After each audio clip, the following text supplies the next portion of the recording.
Hey listeners, we're nearing the end of our 15th anniversary fundraising campaign, and we need your help to meet our goal. This campaign offers you a chance to win a unique food and music experience in one of the most exciting cities in America. Here's how it works. Donate to HRN and you'll be entered to win dinner for two and 2 tickets to a concert in one of 8 amazing cities: New York, Los Angeles, Philadelphia, Nashville, Las Vegas, Charleston, Ardmore, Pennsylvania, and Asheville. All donations support our work educating food system storytellers. And when you donate, you can choose one of those cities and you'll be entered to win dinner and 2 tickets to a show. So help us reach our goal and enter to win dinner and a show in the city of your choice. Check out heritageradionetwork.org/15 to donate and enter to win today. That's heritageradionetwork.org/15. Thank you.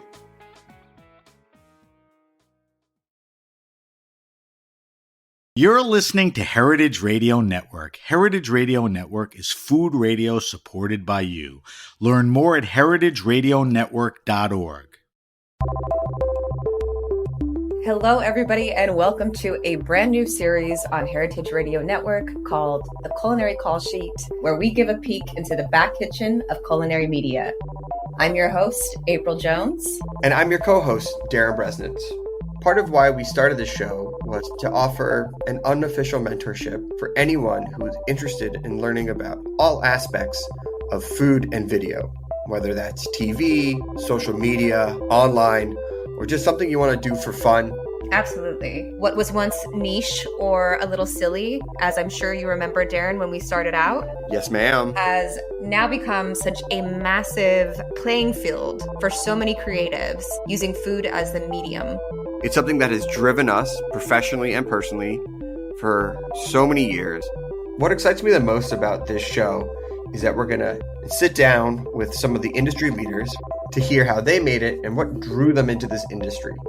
With 20 years in the culinary production game ourselves, we're hoping we can give, through these conversations, an insider's view into personal stories from the field, as well as an in-depth behind-the-scenes look into some of the most popular food programming in today's evolving culinary media landscape.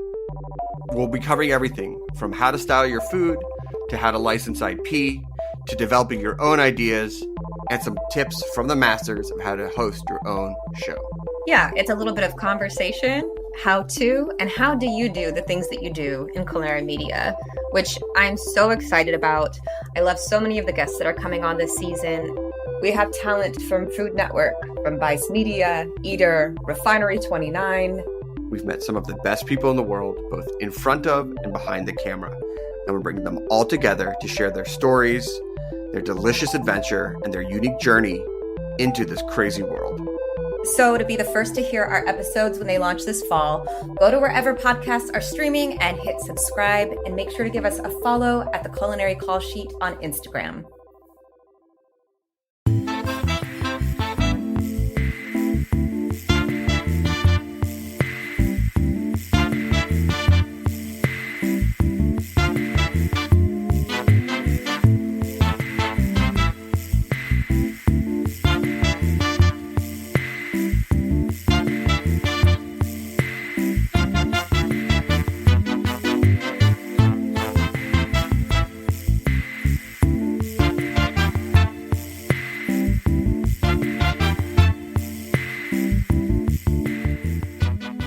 Welcome to Raw Wine 2022, New York City. Welcome to the Speaker's Corner. I'm Sam Ben-Ruby from the Grape Nation podcast on the Heritage Radio Network. Give us a listen. Our guest today is Harold Langlais. Harold is a partner and winemaker at Château Le Puy in Saint Cibard, France, east of Pomerol and Saint-Emilion. Do I have that right? Yeah. Okay. I'm going to let Harold do most of the talking, as I should. And Harold's going to talk about the domain, their philosophy. We're going to get into a discussion about the energy and happiness of the wines. And we have an incredible treat today. We'll be tasting a 4-wine vertical, including the 1997, 2001, 2006, and 2009. And I said to you, Harold, outside, I said, why are we not tasting any current vintages? And you said? I said because people don't have the opportunity to taste all vintages like this. And that's an opportunity today to offer them All right, this so opportunity. we can't argue with that. And you're going to realize that starting with the 97, that's a 25-year-old wine, and there are no sulfites added to these wines. So I'm not sure how many of you have tasted wines this old that, have no sulfites. So let's get started. Harold, take it from here. Tell us about Le Puy. There's a lot of history, people, vineyards. Sure. Well, first of all, I'd like to say thank you to each of you today, because you're obviously taking some of your time to be here with us, to listen to me and Sam, so thank you for that. I can see some familiar faces today. It's good to see you guys, but I suppose there's also other people here who don't know me and maybe don't know Le Puy, and that's good as well. So let's get started. Le Puy, you are a bit more than an hour away from Bordeaux downtown. On the right bank, towards the east, towards Bergerac, if you know a little bit of France. We are 10 kilometers away from Saint-Emilion, and we are at the edge of this wonderful limestone plateau that you might know, that make a wonderful bedrock, mother bedrock in Saint-Emilion, that start at the end of Pomerol, go to Montagne Saint-Emilion, puis Seguin Saint-Emilion, and reach a plateau where we are, called Le Puy. Le Puy in Old French, it means the summit. There's an idea of hill, a plateau with an idea of an elevation. When you actually stand in front of the family house, you are on the rooftop of Bordeaux. That's the highest spot where we are. And already that offers us a particular configuration, as you may understand. Because if you're on the higher spot, it's cooler. And also, there's nothing stopping the ocean wind to blow and to ventilate all our place. One of the immediate consequence of this is maturity of the fruit we grow here arrive later on because of this situation. And this configuration also creates a huge amount of acidity. This place, Le Puy, it's a very unique and singular place. I don't know if some of you visited us and could testify, but it's a very singular place, simply, first of all, because it's been established around an ancient site. On our property, in the heart of oak tree forests, there is a circle of studded stone dated from the Bronze Age, so 3000 BC. Okay? This type of ancient sites were built at that time by Celtic people, like Stonehenge in the UK. And this type of sites were built in places where they could feel, obviously, some sort of energy, because obviously today we don't feel anything. We are away from the connection we used to have with Mother Nature. But our horses who live in the field next to this site, they have got 5 hectares. And do you know where they sleep every night? On this ancient site. And so the family established Le Puy in 1610 on this spot. You have to imagine, where we are. If I close my eyes and I try to visualize Le Puy to give you a quick description, you can see a humble family house made of limestone In front, there is this plateau with vineyards, but all around is just green hill, forests, ponds, orchard, fields where our horses that accompany us in the vineyard, our cows, live. It's a proper ecosystem, and you are basically in the countryside of Bordeaux. This place here, a long time ago, in 1610, our family was just a self-sufficient family, a poor farming family, growing grapes, making wines, but not only, making cereal, making their own meat, basically self-sufficient. And over time, over the 400 years, we try to keep this same feeling of a farm, of an ecosystem, where we try to basically reach a sort of harmony between the vegetal, the animal, and humankind. As I said, the family established the vineyard in 1610, and they've been growing grape, mainly the Merlot,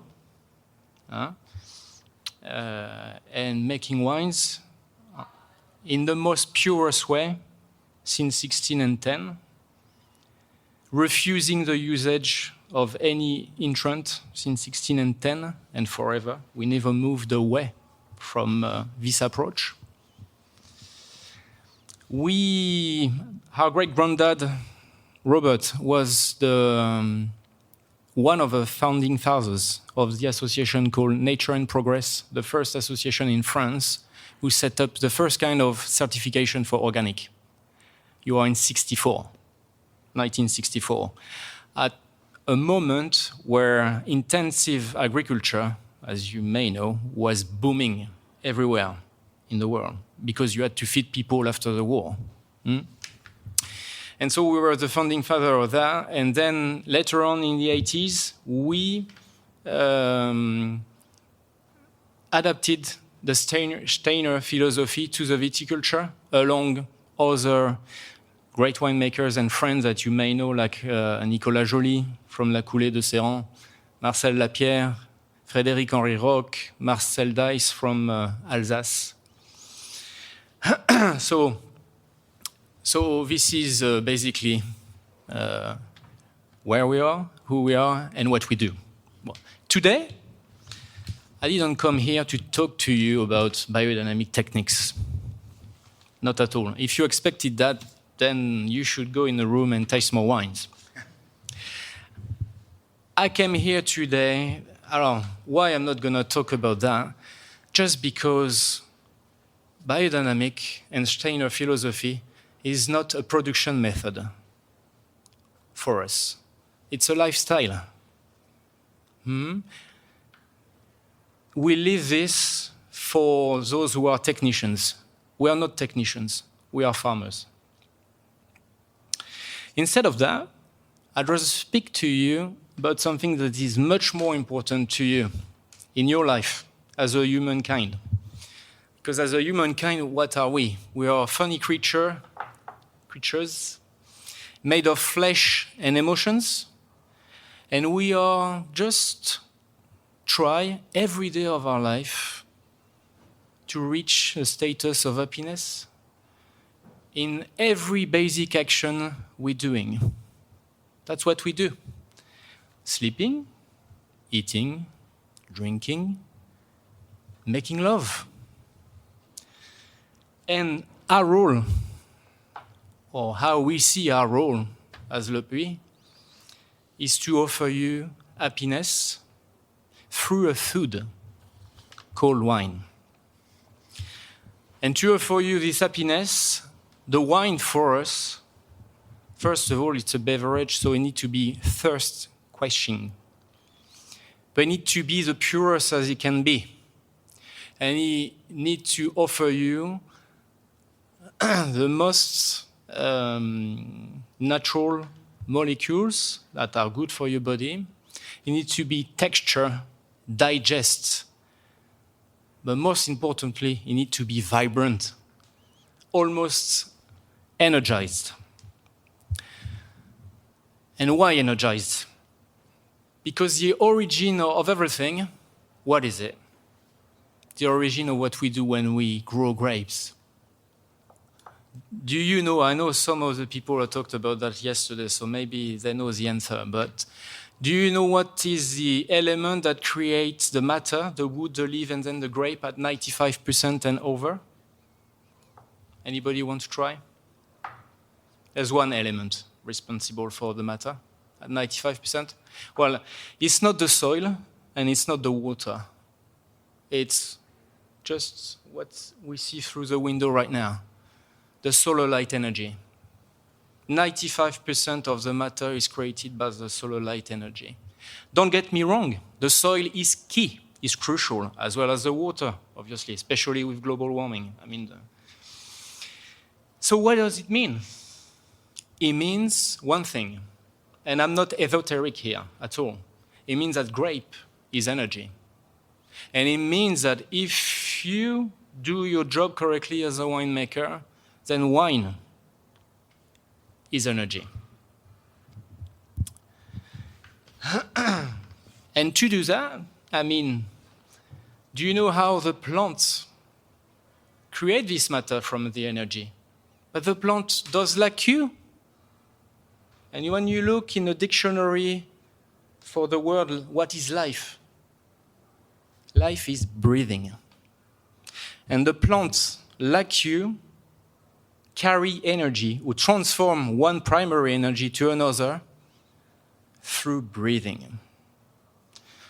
Once you understand that, and if as a winemaker you want to offer vibrant wine that offers to your body energy, then you understand that the key element in what we do is never stop this breathing happening.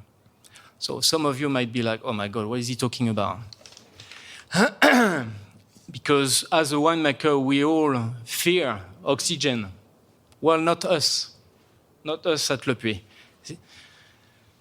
Obviously, it's an unreliable partner, but it's not an enemy.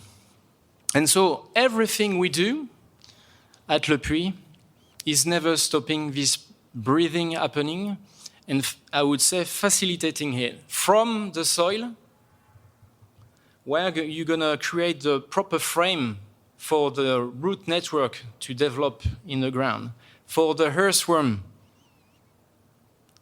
to be there.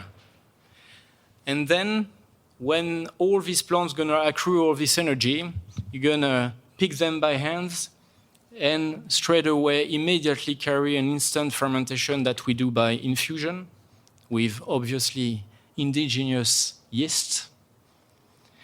The fermentation we carried out is fermentation by infusion in open air, that you continue this sudden breathing, this breathing, and after the fermentation, immediately after that, we dynamize the wine. So it's another sort of, I'm gonna talk a little more about that when we're gonna present the wine. So it's always energy there, and then you bottle the wine, and you've got your wine. Now you're probably thinking, well, he's boring with everything he's saying. We need to taste some wine now. Quick question. You said making the wine by infusion. Yep. Typically, it's by extraction. Yep. Explain, that process or technique versus what's typical. I'm just going to finish my previous idea, and then I'll explain that when we're going to be talking about the wine. So to detail it. You're allowing us to taste our first wine? If they want to. So it is the wine on their right? You are free to taste the wine the way you want, the most comfortable you think you should taste the wine. There are displays in front of you from 2009 on the left to 1997 to the right. And I'm just going to finish while you taste. So the wine is made. Now it's going to be the time, obviously, when you're going to put the wine to your mouth. And then the wine of Le Puy going to flow into your body. And all the molecule of Le Puy going to get to the receptor of your body. And each molecule delivers a message. Could be a message of fear, could be a message of disgust. In that case here, it's going to be a message of comfort. Why a message of comfort? Because the wine of Le Puy, because they're made exclusively of natural molecules, they are molecules that your body recognizes without processing them. And you recognize them as molecules of comfort because you need them. In a glass of Le Puy, you know, wine has always been food. Obviously, today, the molecules that we got in a wine can be replaced by other food, but it's always been food because a glass of Le Puy provides to you zinc, iron, magnesium, calcium, a lot of different molecules that, even copper, that your brain need to work on, including vitamin B and other. And because your body recognizes them as molecule of comfort, in exchange, your body gonna release hormones of pleasure. And that's how you reach the status of happiness. And that's how we see our job. To illustrate what I've just talked about, I choose to present today the best wine of us that can illustrate all this idea of energy and happiness. This wine is called Barthélemy, from the name of an ancestor of us who lived in the 19th century. He was the first ancestor of the family who questioned the usage of sulfur in 1868.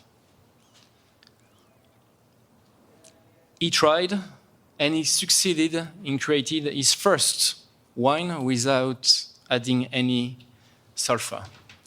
We have books, you know, we've got 15 generations at Le Puy of winemaker with books because they used to write down everything. And when Barthélemy described his trial in 1868, he talked about a luminous wine. Maybe now you connect with what I just said, the light, luminous.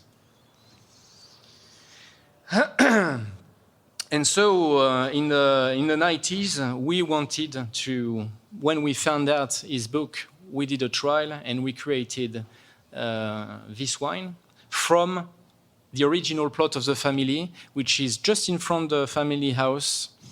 The original plot from 1610 that's never seen any entrance. You're on the rock. This plot is called the rock because you're basically on the rock, on the limestone. Everything is done by horses because of that, or by hand.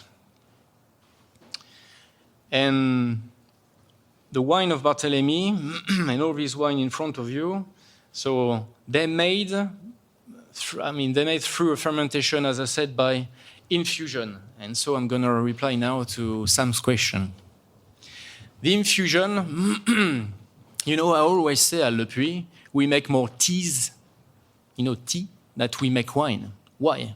Because all the preparation for the vineyards, they are infusion of plants. Horsetail, chamomile, oak tree bark. All of these preparation, you can drink them. It's an infusion of plants. It's like a tea. And the fermentation we carried out at Le Puy, which is, as you understood, fully natural from the indigenous yeast, is basically like brewing a tea bag. All the berries go in concrete vat. Why concrete? Because concrete help with the breathing, again. The fermentation starts, the volume increase, the berries create the cap, and when the cap reach the lid, we're gonna block the cap with 5 wooden sticks and leave the cap open and leave the juice go through and create pools of wine, bubbling pools of wine above the vat. Your cap is underneath, like a tea bag, like you infuse. When you drink tea, you brew tea to infuse tannins and the aromas of the tea. And this is what we do at Le Puy. So that's the fermentation. And when the fermentation is finished for Barthélemy, then we keep the wine in barrels, never new oak. And with the fine lees, we're gonna dynamize this wine for 2 years. What is dynamizing? Well, a lot of people say, well, it's just stirring. No, it's not just stirring, because we've tried just stirring, and it didn't work. Because from the book from Barthélemy, he didn't really write down the recipe of what he did. But he talked about aging on lees. So what did we do? We rolled barrels on the floor with the lees, 1 year of vinegar. Next year, we put the barrels upside down, another year of vinegar. The third year, we did stirring like this, vinegar. And the fourth year, we're like, okay, all the preparation for the vineyards, we dynamize them. So the dynamization is you stir in one side, you stop the other side, and you create this vortex. We did it, and we stabilized the method. We do this for the one you've got in front of you for 2 years. At the end of the 2 years, there's no racking, and there's no lees at the end of the 2 years. Everything, the wine gobbled up all his lees. All the plant, the energy, all the matter created by the plant, you drink in it today. There's no filtration, there's no fining. Through the dynamization process, you infuse all these lees. The first year of dynamization, you're going to release lees and stabilize your wine, and the second year, you work on the profile of the wine you want to deliver. And because the wine is stabilized by the natural sulfur created by the wine, we don't have to add any sulfur. I choose to show you, as we said previously, these old vintages because you don't have access to them, but choose particular vintages. Vintages that are underrated by what we call the critics. 1997, 2001, 2006, maybe only 2009, but we generally say that in Bordeaux, 2009, they cooked. Well, you tell me if they cook here. So I choose on purpose four different and difficult vintage, because it would have been easier to show you the best vintages, obviously. As people say, there's no best vintages for us. It's just all different, you know? Alors, now I'd like to add another thing to the conversation, because we don't put any sulfur, as you understand. The purpose of this is not the idea of without sulfur. It's the idea of delivering vibrant wine. What is sulfur? Sulfur is an antiseptic, so it kills microorganisms. Some of the volatile aromas you get here are created by microorganisms. So you kill them. So obviously you lose a part of the experience. But most importantly, it's sulfur stop the oxidation. So stop what? If you listen to me, the breathing. And because it stopped the breathing, obviously that's not what we want to achieve. Here you're gonna, by not using the sulfur, it's a work on texture. It's a work on aromatic intensity. It's a work really on texture, because we are gourmand en français, we like our food. And for us, the difference between great wines and good wines is not about harmony, balance, aromas, complexity, all these things. It's about toucher de bouche, texture. It's the first message that you get. It's a physical message that the wine delivers to you. That's what I wanted to tell you today. So 4 vintages. I'm not going to go through each of them. I'm not going to describe each of them, because we believe at Le Puy that wine is an individual, emotional experience. So I'll leave you taste the wine, and I think that's the opportunity maybe to reply to your question or to Sam's So hopefully question. everyone has picked up a few wines and tasted them by now. It's a little frustrating for me. I'm whatever Harold wants to do. You take any wine you want, you taste it. You know, usually there's an order or whatever, but I mean, trust me, this is the way to do it. So the way to respond to that is, if you have any questions along the way, about any particular wine or, anything we've discussed so far. But I want to keep the discussion going. And I want to get your take on something that's very dominant and happening right now, and that's climate change. And I want you, in the context of Le Puy, to talk about the impacts and if and how you've innovated to handle. Sure. Well, today, as talking about climate change, there's one vintage that's basically trigger the climate change. That's really from 2009 that everything was accelerated. Current vintage we have. Yeah, absolutely. You've got on the table. That's really from 2009 that we've noticed tremendous change. And there's what we've noticed, obviously, is two elements that we're all talking about is the increase of the alcohol level and the fungus pressure, fungus mushroom that can attack your grape and obviously impact your production. But there's also another element we never talk about, or winemaker maybe don't want to talk about. That's happening in the cellar. 4 years we've been carried out this particular fermentation that I've just talked about without any control of temperature. I remember fermentation going at 35 degrees Celsius, and has been like this at Le Puy forever. And we've never had any issues. And the old man always used to say, it's good that temperature increase. You need to increase even more. That's the best way. That's how we do it. Okay. But since 2009, what we can witness more and more, that's one vat that might stop or slow down, or that's never happened before. And then that's the beginning of all the trouble that the winemaker generally don't want to talk about. The mice, all the major default that at Le Puy we hate. Because if I want to offer you happiness, we don't offer happiness with default. And it means that if sometimes you need to use sulfur as well to make sure you don't have default, then you do it.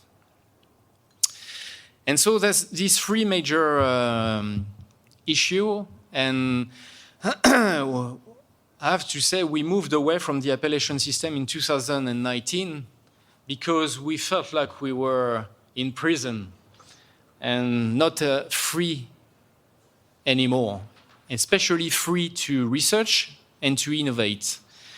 Tradition is not something stuck. There is a core element of our tradition that will never change. But after 15 generations, each generation adds something. Try something. Sometimes it's a failure, you don't keep it. Sometimes it's a success, and you add on to it. And the current generation, and I'm part of this research too, is how we're going to deal with these three different issues: alcohol, fungus, and fermentation, which the main issue is yeast, basically. So at Le Puy, there's something particular because our soil is there's a topsoil made of red clay. And straight after, it's 50 centimeters, so there's almost no topsoil, Straight after is the limestone. So we basically stand on a sponge. It's water. So it's fantastic for climate change right now. For example, we had a drought during the summer, and when Pomerol was asked the administration to water their vineyards, we were fine because we basically on a sponge. But the problem is there's obviously humidity going there. And so because you have humidity, you have more pressure of fungus. And we see millimeters of water increasing now more and more in springtime, so more fungus. So we had this idea of, okay, what can we do? Well, maybe move away the leaves and the grape from this humidity area. So, and that was the first thought about that. And then we discover, we have a good friend, Emidio Pepe, in Italy. And over there, they have the pergola. You know what it is? You might have a pergola in your garden as well, with roses. And we saw, actually, that might be a good idea. So last year, we planted 2 hectares with 26 different grapes. All are French grapes, no hybrid whatsoever, just grapes that have proven that they can make great wines, okay? To test and to see how they are reacting to the change of the climate. And we're gonna lead all of them in pergola with this idea of moving away the leaves and the grape from the humidity area. Because as I explained as well, we have all our place is blown by rotating winds. So if we're high, the leaves are high with the grape plus the ventilation. And the other idea of this pergola was to limit the dehydration of the grape, concentrating the sugar and so the alcohol level. So that's our current thought about these 2 impacts of climate change. And regarding the third element that nobody wants to talk about is very logical. If you have more sugar, you would need to have more yeast to eat the sugar to transform it. The problem is because you have drought, you don't have condition to increase your population of yeast, but it's more the other way around. Your population, if the graph of sugar is like this, the graph of your yeast population is either like this or slightly down. So obviously, that's the beginning of the issue. And so after talking and reading a lot of books on the subject and having thought about that, there's 3 options that appear to us. The first one is, using synthetic yeast. You probably don't know, but Demeter, the organism that certifies biodynamic wines, just allowed winemakers to use synthetic yeast in December, which is a major revolution, I can tell you. Obviously, if you use a synthetic yeast, so from outside, it's like if you want to have a baby and you ask the sperm of your neighbor. Sorry for the image, but then you understand. The yeast is the DNA, that's what gives the identity to your wine. So this option, obviously, we can't consider this option. Second option, some winemakers said to us, Harold, why don't you copy your yeast?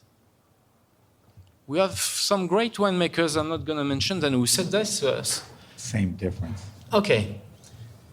We have roughly 200 species of yeast per year spread out on the whole vineyards. Which one do you think gives the identity to Le Puy? Well, the 200 of them. So which one do you use? Which one do you think the factory going to choose to copy to produce your yeast? Well, the one that carried out the fermentation the quickest. And is this what we want? No. And there's a third option, which is very limited, but that's short-term the one we think the best for us, to maintain what makes Le Puy, because we make an identity wine here. So to guarantee to deliver this identity. Well, obviously, the problem, as I explained, is we never control temperature at Le Puy for fermentation. And so since this year, we set up a system on the vat that never existed at Le Puy to make sure that when the temperature would like to go over the 28 degrees Celsius, then there's like a thermostat, like your heating system in your home, to cool down and to maintain not more than 28 degrees. That's obviously for us and for the old man of the family, as you can imagine, that was kind of a hard revolution to accept. But that's the one that guarantees that we're not selling our soul to whoever and to maintain this identity. What's the concept of that? It's very simple.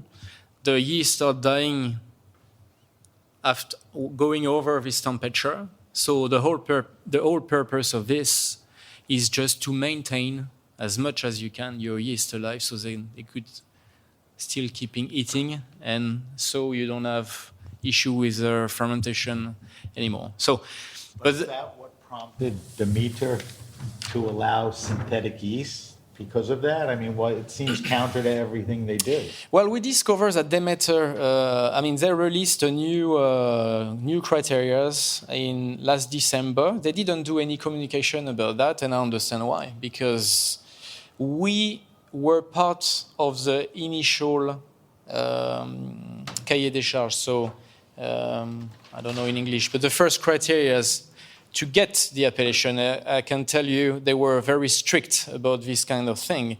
Why do you think they accept now they offer winemakers to use exogen yeast?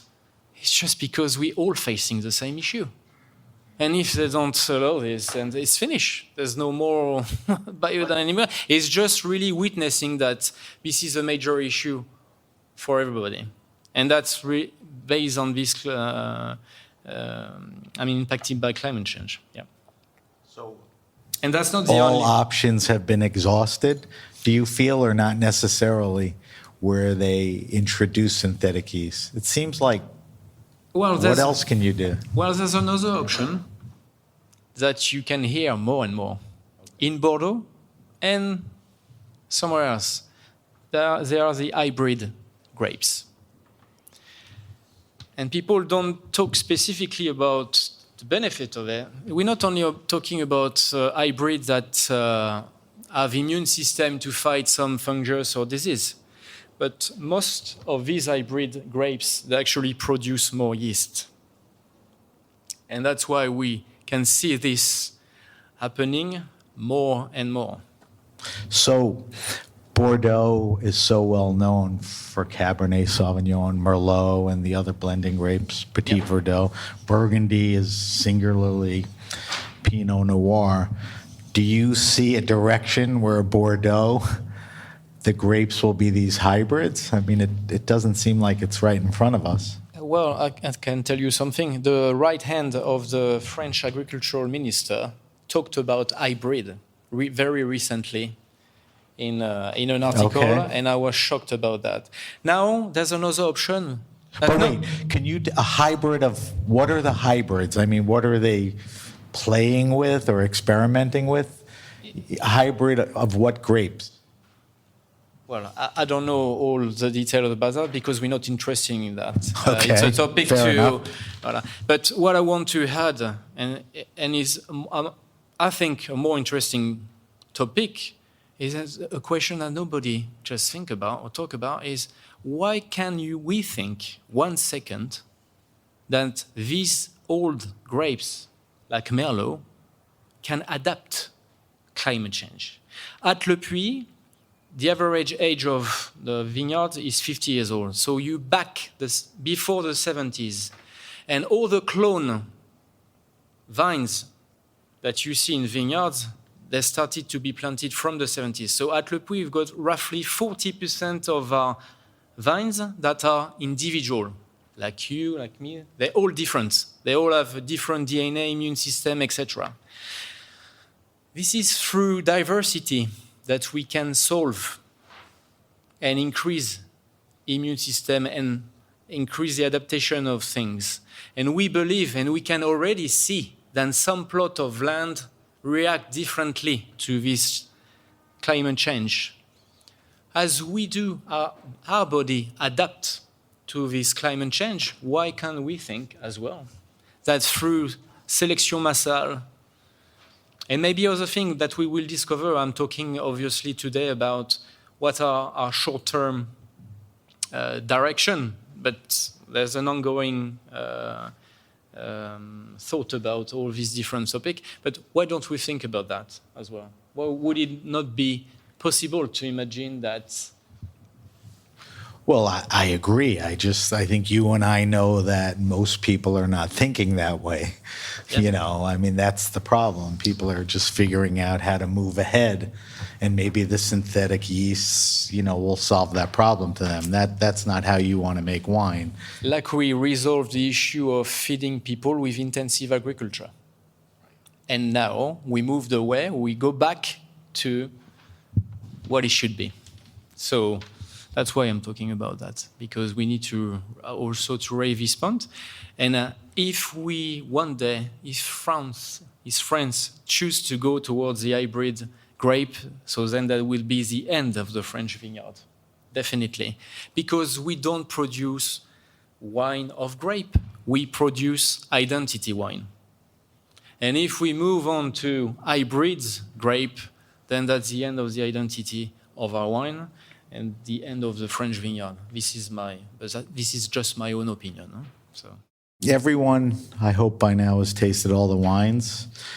I ask of you if you have any questions specific to the wines or specific to what we've been discussing. Please feel free to throw your arm up, and if you have a question, we'll be glad to. All right. Please. Do you have a rope? Take the one from the...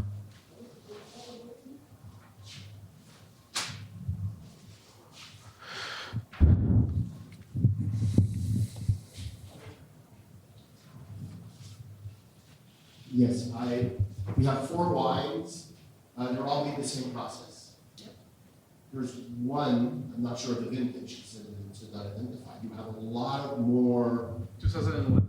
2001. And you have a lot, well, in my glass, I don't know if it's every glass is the same, but deposit. yeah. And compared to your technique that you were talking, stirring left, right, going. So it's been absorbed in the others. Is there a reason why one vintage it was not? Alors, what you have to understand as well is when you dynamize wine, and so when you have really this process of infusing the lees and the wine really gobble the lees, but what's happened over time is in the bottle, the wine recreate. Not all vintages, some are more impacted by that than others, and 2001 is one of them. Don't ask me why this vintage in particular. That's one of the mysterious things of wine. Sometimes you can't explain everything. But in general, this is what happened with the wine we dynamize. They might recreate sediments in a bottle. When you look at a bottle of Barthélemy, generally, as you can see the mark on the glass like this. So that's why we always advise our amateurs to decant Barthélemy, as opposed to another wine that you may know at Le Puy, which is Emilion. You don't really need to decant unless they're very old vintages. Yeah. These wines are predominantly Merlot? Yes, because what you find on this plot is 85% Merlot and 15% Cabernet Sauvignon. Is that where the blending winds up? That's a or reflection of the plots. Only. The plot. So each vintage, the blending will vary based on the vintage, right? Absolutely. Okay. Any other questions, observations, tasting notes? Okay. I have a question for Hannah. Maybe you could comment on the ageability, and maybe, sorry, I missed the beginning, but I'm amazed as to how youthful these wines are. It's completely sulfite-free. Obviously, there's the tannin structure, the fruit intensity is there. For me, I'm really amazed as to how incredibly youthful they are. So maybe you could talk to us a little bit about the ageability and your experience in tasting, because I know you've got a library of very old vintages, so it'd be interesting if you could comment on that. Yeah, and that was as well not the statement, but something I wanted to open your eyes on today. you've got in front of your wine that is 25 years old. If you look at the analysis of this wine, you won't see any detection of sulfur. However, for this wine not to be vinegar, it was stabilized from the natural sulfur created by the wine. 1 month ago, we were here in New York, and to thank all our amateurs, we display 20 vintages of Le Puy from 1921 to 2021. And all of them, they are all drinkable and they age harmoniously. I don't know any wine that can't age properly at Le Puy.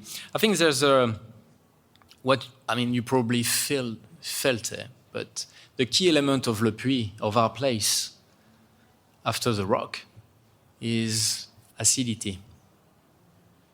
This land is a reservoir of acidity. 400 years of being organic. When we decide the day to pick the grape, we never look at sugar and acidity. Never. You don't have to look at that. There's so much of it. We look at the rightness of the pip.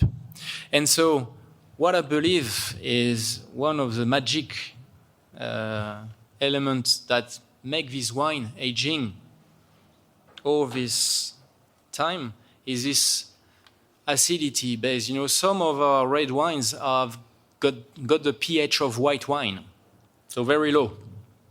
Mm-hmm. And I would add as well, including the volatile acidity that contribute to it, because the way we make our wine, they are volatile, so the vinegar element that you don't perceive because your palate perceive it from a certain level is there and contribute as well to the aging of the wine. Isabelle mentioned the tannins. Of course, we have grape in Bordeaux that offer that. That's a bit different to the Pinot. But the key element, I think, because there are wine in Bordeaux that can't age. After 20 years, you drink them, they're gone. The key element is our fermentation process, this infusion fermentation. When we brew it, there's no oxygen. The juice is oxidated, but never the pips and the skin. And that's really, we believe this process is going to really integrate the tannins within the wine and I think help then the aging of the wine. So you mentioned because of climate change, which we talked about, you pick later, right? Well, we pick later, first of all, because we hire. And elevation. Historically, we used to pick, I remember 8 years ago, we used to pick like 15 days after Saint-Emilion. 15 days. Earlier? No, after. After, I'm sorry. After, because it's cooler. Now, with climate change, this year, it's 7 days. You see? In 8 years. So you mentioned how important acidity is. Yep. Does that affect... Do you have to keep an eye on the acidity? Not yet. As I said, so far we don't have any problem of acidity. You know why? Because limestone as well produce so much acidity, and we basically on the rock. So because we high, climate change is delayed by our situation, and we have this fantastic configuration of being on this rock, providing water, because the whole French vineyard is going to change dramatically in the coming years. I can tell you, there's not going to be any more homogeneity in vintages. The water is going to be the key element. All our plots that were on drainage soil this year, they were not the best ones, for sure. All the ones that were on the rock on the plateau, full of life during all the drought.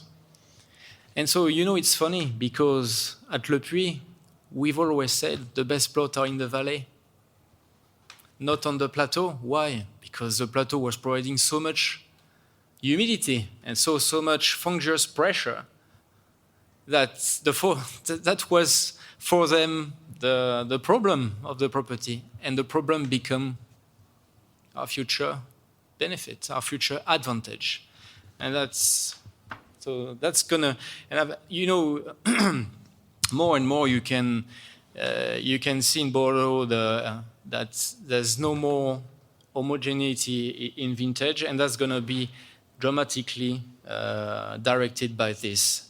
Is your place connected with some presence of water or not? We have got, well, what I didn't say is there's also 4 springs of water that go through our plateau, through the rock.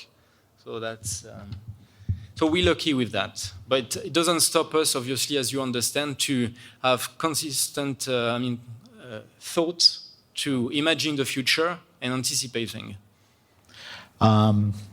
We have to wrap up soon. Yeah. So, last chance. Any questions? Yes. Vladimir? I have a technical question. I was very interested in the concept of dynamization of the wine that you were describing. If I understood it correctly, you use more or less the same procedure as when dynamizing the preparations. Yeah. But what I was not sure about is that you do this during the aging of the wine during the time of 2 years. But what is the frequency? You repeat the process at some intervals, or? So we generally do things based on the moon calendar, which is what the ancestor used to do and what Steiner obviously set up in his philosophy. So most of the thing we do it on fruit day. The problem of this moon calendar is it doesn't take account of the weather. And you can be on fruit day with a day like yesterday with low cloud, bad pressure and water, and that's not the right day to dynamize. So we can dynamize wine between 0 to 3 times per week, which is a lot of work. But to be more precise, when we dynamize the plant infusion for the vineyards, the machine dynamizes for one hour. During the aging of wine, you obviously don't spend an hour per barrel. Otherwise, that wouldn't be very efficient. And you don't need it. Over time, by empirism, we realize that when you start dynamizing, first of all, you remove some of the wine from the barrel. You start dynamizing, and you can see through la bonde, the lid, the vortex created. And at some point, there is some foam that come up. Boop. And that's what we call the chaos.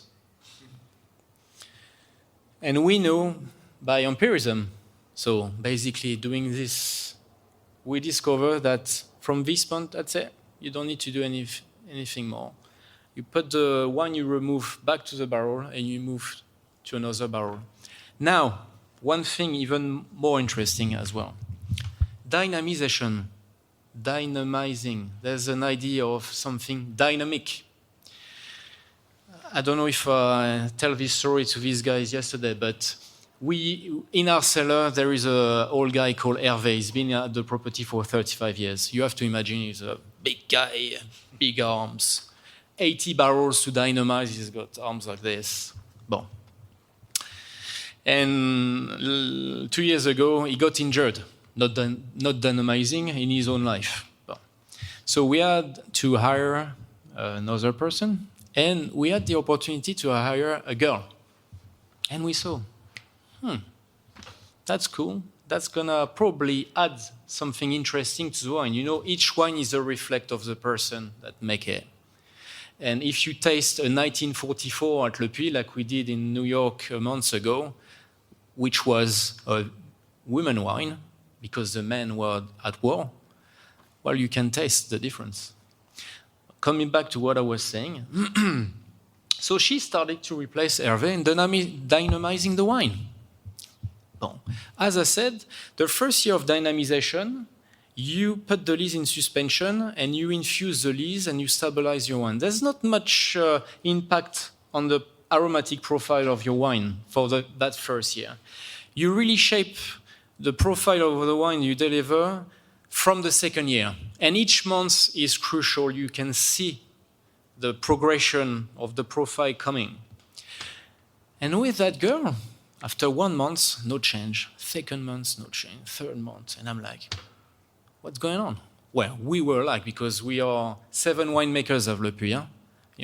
Sometimes said to me yesterday, you are the winemakers? Say, one of them, we're 7. 7? Yes, because if you want to pass on knowledge for 15 generations, you can't put the knowledge in 2 hands, but in a group of person. So we were all like, oh my God, we don't recognize Barthélemy here. So, okay, tomorrow she's supposed to dynamize. We're not going to tell her, we're going to look at her. And we turn up in a cellar, and she was dynamizing like this. She was very delicate. And that's why it was not working. Dynamization. Dynamic. Not only, I talked about breathing through the vortex from the lid to the bottom of the barrel, but there's another element to it. We transfer some of our energy to the wine.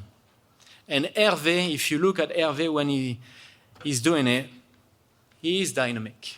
And he transfers really energy to it. So we said to her, well, from tomorrow onwards, maybe you're going to do another job here. Okay. And we had another man back to this role who dynamized the wine in the same way as Hervé. And the month after, the wine came back to where it was supposed to be. So the whole dynamization process is really energy and breath to carry it. So again, the theme of today is energy. From the origin to the glass here. That's a great story. All right, we have to wrap up. Okay. Hopefully there's no final questions. Well, I hope you somehow reach some status of happiness, tasting the wine today.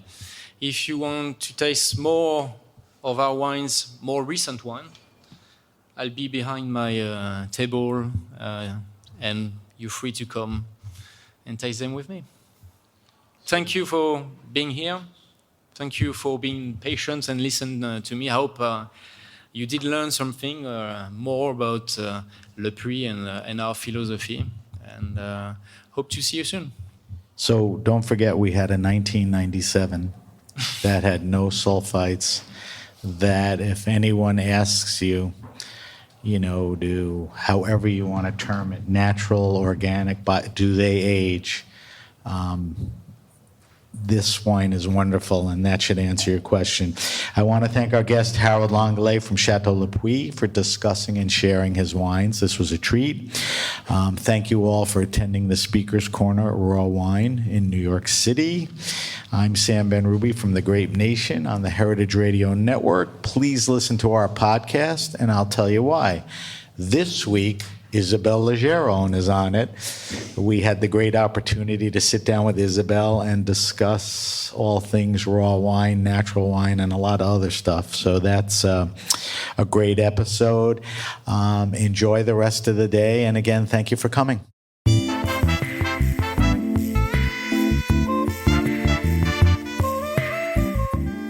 The Grape Nation is powered by Simplecast. Thanks for listening to Heritage Radio Network. Food radio supported by you. Keep in touch at heritageradionetwork.org/subscribe.